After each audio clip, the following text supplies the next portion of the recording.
சகோதரர் தீபாய்தான் அவர்களே, முன்னாள் சட்டமன்ற உறுப்பினர் அன்பிற்குரிய சகோதரர் அசோக் பாபு அவர்களே, இந்த நிகழ்வில் கலந்து கொண்டிருக்கின்ற தாமரை சொந்தங்களே, உங்கள் அத்தனை பேருக்கும் என்னுடைய முதற்கண் வணக்கத்தை நான் தெரிவித்துக் கொள்வதிலே பெரும் மகிழ்ச்சி அடைகின்றேன். இன்னைக்கு பாத்தீங்கன்னா எதிர்கட்சிகளுக்கெல்லாம் எஸ்ஐஆர்னு சொன்னாலே ஜுரம் வருது. காங்கிரஸ் கட்சிக்கும் திராவிட முன்னேற்ற கழகத்திற்கும் மேற்கு வங்கத்தில் இருக்கின்ற திரிணாமுல் காங்கிரசுக்கும் எஸ்ஐஆர் அப்படின்னு சொன்னாலே ஒரு பயமும் ஒரு நடுக்கமும் வருது. ஏன்னு சொன்னா பொய்யான வாக்காளர்களை கொண்டு எல்லா தேர்தலிலும் வெற்றி பெற்று வந்த அந்த எதிர்கட்சிகள் இன்றைக்கு எங்கே உண்மையான வாக்காளர்கள் வாக்களித்து விட்டால் நம்முடைய வெற்றி பறிபோய்விடுமோ என்ற அச்சத்திலே அந்த எஸ்ஐஆர் திருத்தப்படியை இன்றைக்கும் அவர்கள் எதிர்த்துக் கொண்டிருக்கின்றார்கள். பல்வேறு போராட்டங்கள் வாயிலாக, நீதிமன்றங்கள் வாயிலாக இந்த எஸ்ஐஆர் திருத்தப்படி என்பது இந்த நாட்டிலே வரவே கூடாது. இன்றைக்கு எப்படி 2002 அந்த வாக்காளர் பட்டியல் இருந்ததோ அதே வாக்காளர் பட்டியலை வைத்துத்தான் இந்த தேர்தலை சந்திக்க வேண்டும் என்று அவர்கள் எண்ணிக்கொண்டு கங்கணம் கட்டிக் கொண்டிருக்கின்றார்கள்.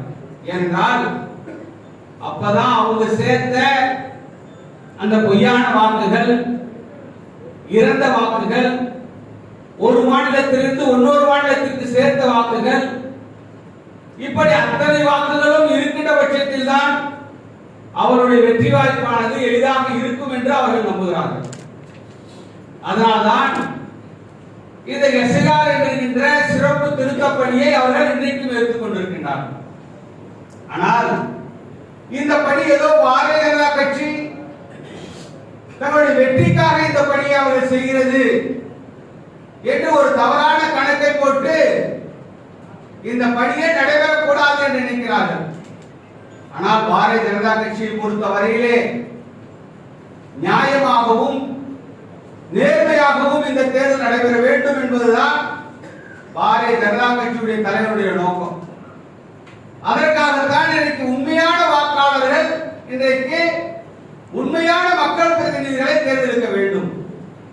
அந்த அடிப்படையிலே தான் இந்த எஸ்ஐஆர் திருத்தப்படி என்பது ஒவ்வொரு 10 ஆண்டுக்கு ஒரு முறை இன்றைக்கு தேர்தல் கமிஷனால் கொண்டு வரக்கூடிய ஒரு தொடர் நடவடிக்கை. நீங்க ஏதோ திடீர்னு தேர்தல் வருது, இந்த மாநிலத்தெல்லாம் தேர்தல் வருது, இந்த மாநிலத்தெல்லாம் எஸ்ஐஆர் திருத்தப்படிகளை செய்யுங்க அப்படின்னு தேர்தல் ஆணையம் முடிவு பண்ணல. இன்றைக்கு ஒவ்வொரு 10 ஆண்டுகளுக்கு ஒரு முறையும் இந்த வாக்காளர் திருத்தப்பணியானது இன்றைக்கு நடந்து கொண்டிருக்கின்றது. நீங்க பாண்டிச்சேரிலாம் பார்த்தீங்கன்னா ரொம்ப நாளா இந்த திருத்தப்பணியானது இன்றைக்கு நடைபெறாமல் இருக்கின்றது. உங்களுக்கு எல்லாம் நல்லா தெரியும், தேர்தல் வேலை செஞ்ச எல்லா தாமரை சொந்தங்களுக்கும் தெரியும் எத்தனை ஓட்டுல எவ்வளவு இறந்த ஓட்டு இருக்குது, எவ்வளவு வெளியூர்ல இருக்கிற ஓட்டு இருக்குது, எந்தெந்த பகுதியெல்லாம் 2 ஓட்டு கட்சிக்கு ஓட்டு போறது இருக்குது. இதெல்லாம் நீங்கள் நன்றாக தெரிந்தவர்கள். ஏனென்றால் தேர்தலில் உண்மையாக வேலை செய்த நம்முடைய தாமரை சொந்தத்தினுடைய நம்முடைய சொந்தங்களுக்கு அது தெரியும். ஏன்னா ஒரு வீட்டுல யார் இருக்கிறாங்க, ஒரு கிராமத்தில் நீங்க போய் கேட்டீங்கன்னா அந்த வீட்டு அந்த வீட்டினுடைய பாட்ட முப்பாட்டம்ல அந்த தலைமுறையே சொல்லுவாங்க. யாராவது புதுசா வெளியில இருந்து வந்தா கூட அது ஈஸியா சொல்லுவாங்க. அப்படி ஒரு நிலைமையிலே தான் இன்றைக்கு வாக்காளர் பட்டியல் என்பது இன்றைக்கு அசல் வாக்காளர்களை, உண்மையான வாக்காளர்களை கொண்டு தேர்தல் நடத்தப்பட வேண்டும். இதுதான் பாரதிய ஜனதா கட்சியுடைய எண்ணம், தேர்தல் கமிஷனுடைய எண்ணம். அந்த அடிப்படையிலே தான் இந்த திருத்தப் பணியானது இன்றைக்கு ஆரம்பிக்கப்பட்டு இன்றைக்கு புதுவை மாநிலத்திலே கிட்டத்தட்ட 94% அந்த பணிகள் இன்றைக்கு வாக்காளர்களிடத்திலே அதற்கான அந்த படிவமானது இன்றைக்கு அவர்களுக்கு கொடுக்கப்பட்டிருக்கிறது, விநியோகப்பட்டிருக்கிறது. ஆனால் இன்றைக்கு அந்த படிவம் புதுவை மாநிலத்திலே இன்றைக்கு திரும்ப பெறப்பட்டு இன்றைக்கு 32% படிவங்கள் தான் இன்றைக்கு பதிவேற்றம் செய்யப்பட்டிருக்கின்றன. அப்ப இன்னும் நமக்கு கிட்டத்தட்ட பாத்தீங்கன்னா 68% படிவங்கள் பதிவேற்றம் செய்யப்பட வேண்டி இருக்கின்றது. இதை ஏன் இந்த நேரத்தில் நாம குறிப்பிட்டு சொல்றோம் சொன்னா, நமக்கு இருக்கின்ற காலக்கெடு டிசம்பர் 4. அந்த டிசம்பர் 4ஆம் தேதிக்குள் இந்த படிவங்கள் எல்லாம் பதிவேற்றப்பட வேண்டும்.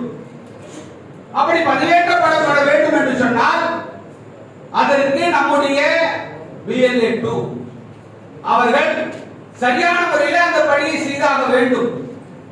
BLA 2 சரியான அந்த பணியை செய்யணும்னா முதல்ல BLA 1 அதுக்கு சரியான வேலையை செய்யணும்.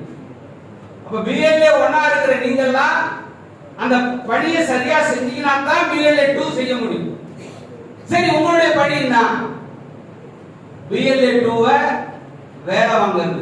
எந்தெந்த BLA சரியா போய் ஒழுங்கா வீடு வீடா சென்று ஒவ்வொரு BLA 2வும் ஒரு நாளைக்கு 50 ஃபார்ம கலெக்ட் பண்ணி நாம BLA பூத் லெவல் ஆபீசர் கிட்ட கொடுக்கலாம். அதுக்கு நமக்கு சட்டத்துல இடம் இருக்கு. நீங்க அதர் மாதிரி ஒவ்வொரு வீடாக சென்று அந்த படிவங்களை பூர்த்தி செய்யப்பட்ட படிவங்களை நாம கலெக்ட் பண்ணி அதை கொடுத்தோம் சொன்னா அதன் மூலமாக இன்றைக்கு மக்களிடத்தில் ஒரு நம்பிக்கையை நாம் பெற முடியும்.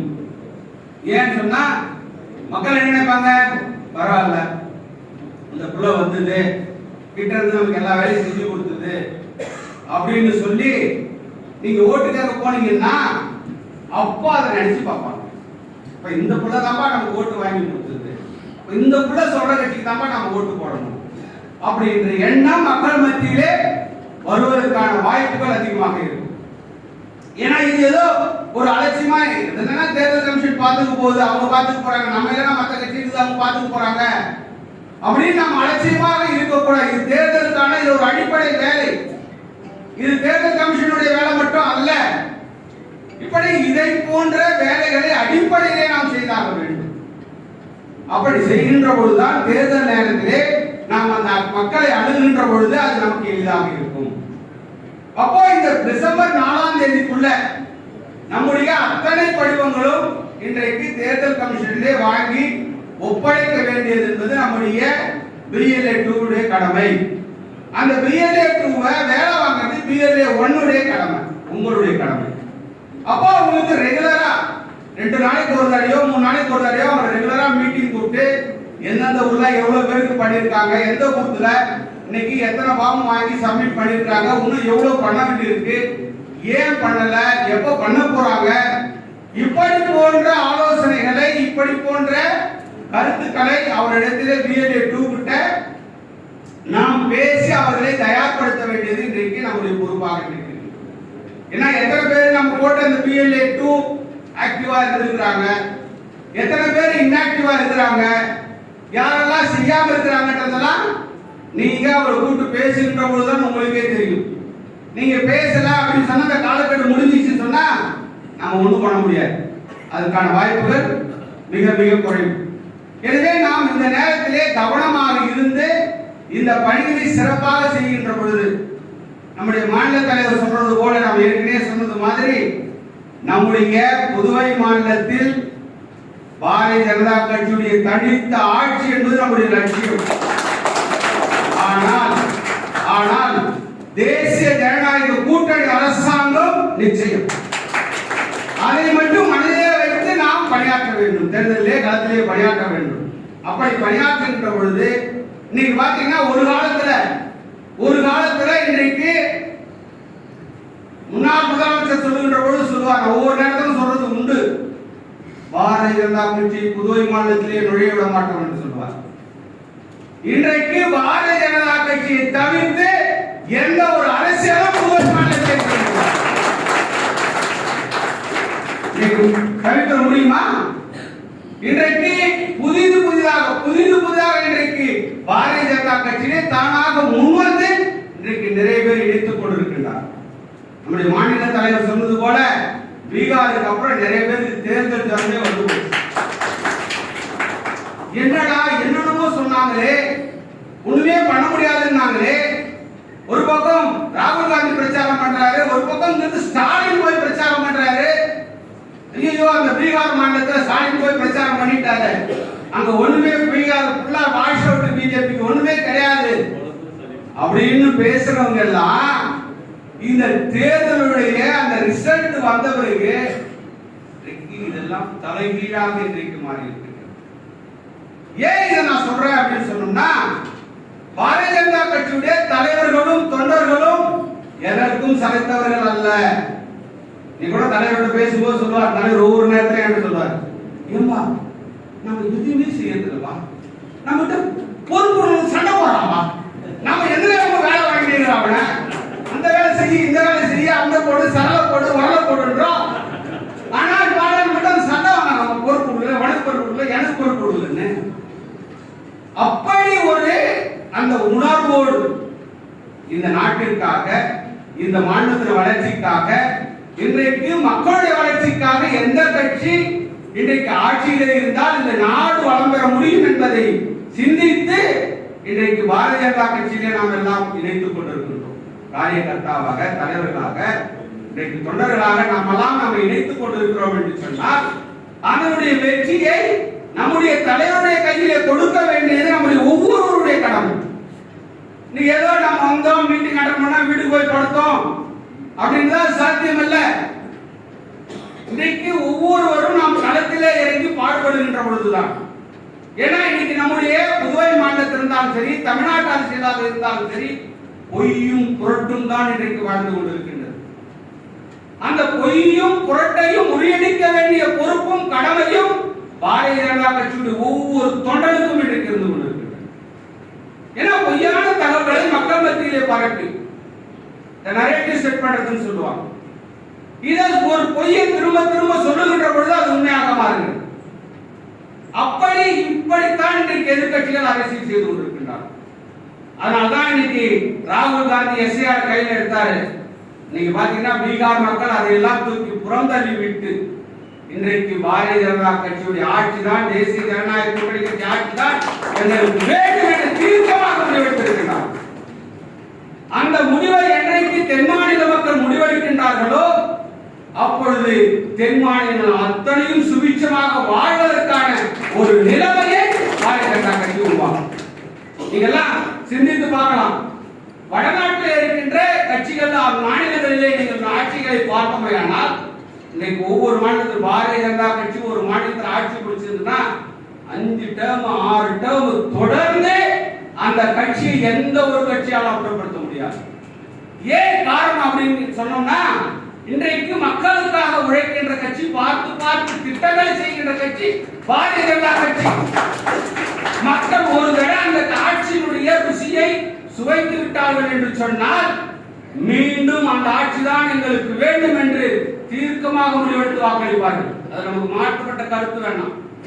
ஆனா அந்த ஒரு தடவை வர்றது என்பதுதான் நமக்கு ஒரு கடினமான விஷயமாக தென் மாநிலங்களில் இருக்கிறது. அந்த நிலைமையை எல்லாம் நாம் முறியடிக்க வேண்டும் என்று சொன்னால் நாம் அனைவரும் சேர்ந்து பாடுபட வேண்டியது என்பது இன்றைக்கு அவசியமாக ஒன்றாக இருக்கின்றது. யாரோ தனிப்பட்ட நாம் மற்றவங்களோ யாராலும் தனிப்பட்ட ஒருவராலேயோ இந்த வெற்றி என்பது சாத்தியம் அல்ல. நாம் அனைவரும் சேர்ந்து உழைக்கின்ற பொழுதுதான் இந்த வெற்றி நமக்கு சாத்தியம். அப்படி இவற்றையெல்லாம் நாம் மனதிலே வைத்துக் கொண்டு இன்றைக்கு நாம் தேர்தலுக்காக தேர்தலிலே நாம் வெற்றி பெற வேண்டும் என்று சொன்னால் அதற்கு அடிப்படையாக இந்த வாக்காளர் திருத்தப்படி என்பதை நாம் அனைவரும் கவனத்தோடு கவனிக்க வேண்டிய விஷயமாக இருக்கிறது. இதை நாம் அலட்சியமாக எடுத்துக்கொண்டவையானால் தேர்தலிலே என்பது, தேர்தல் வெற்றி என்பது நமக்கு மிக கடினமானதாக ஆகிவிடும். எனவே இந்த திருத்தப்படியை நாம் ஒவ்வொருவரும் கண்ணும் கருத்துமாக இருந்து அது சரியான முறையிலே நம்முடைய இந்த வாக்காளர் திருத்தப்படியை செய்கின்ற பொழுதுதான் நிச்சயமாக நம்முடைய லட்சியம் வெல்லும். நம்முடைய தலைவருடைய மாண்புமிகு பாரத பிரதமர் திரு நரேந்திர மோடி அவருடைய பாதத்திலே நம்முடைய வெற்றி காணிக்கையை, நம்முடைய வெற்றி கனியை அவரிடத்திலே, நம்முடைய தாமரையுடைய வெற்றி அவரிடத்திலே சமர்ப்பிப்போம். அதற்கு அனைவரும் சேர்ந்து உழைப்போம் என்று சொல்லி வாய்ப்பு நன்றி. நன்றி, வணக்கம்.